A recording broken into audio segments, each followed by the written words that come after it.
हमें जिते बुझना प्रोनाउन पर्सनल प्रोनाउन का बुझना पर्सन अच्छा first person second person third person तो किसी नोट तुम्हें लिखि नेबो आमे व्यक्ति मानक पाई आमे कहा यूज करसु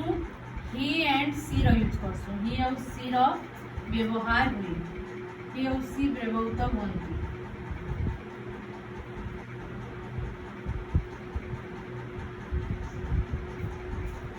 किसी निर्जीव वस्तु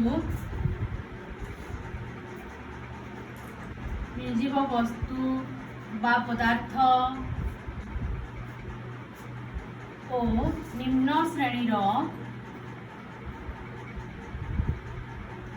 जीव जंतु ठारे इट रो व्यवहार हुए इट व्यवहृत हुए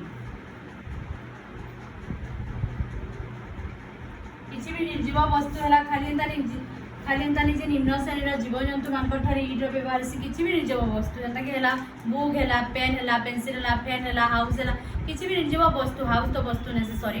तो आम बुक है जाने भी है वस्तु है से आम कण व्यवहार करें इट्र व्यवहार कर बुझीगला कि तो देखो आम पर्सनल प्रोनाउन जेना बुझु व्यक्तिवाचक सर्वनाम इतार सब्जेक्ट फॉर्म थी और ऑब्जेक्ट फॉर्म थी मानकर है सब्जेक्ट फॉर्म हूँ कर्ता रूप सब्जेक्ट बेले बुझीच जदि नहीं बुझी बेले कमेंट करबो आमे सब्जेक्ट भार्ब एग्रीमेंट चैप्टर अनमा सब्जेक्ट काणे में भल से डिटेल्स रे बुझी देबी तो सब्जेक्ट और ऑब्जेक्ट सब्जेक्ट फॉर्म हूँ आमर कर्ता रूप ऑब्जेक्ट हूँ कर्म रूप देखो तो यहाँ टिके में लिभे दौचे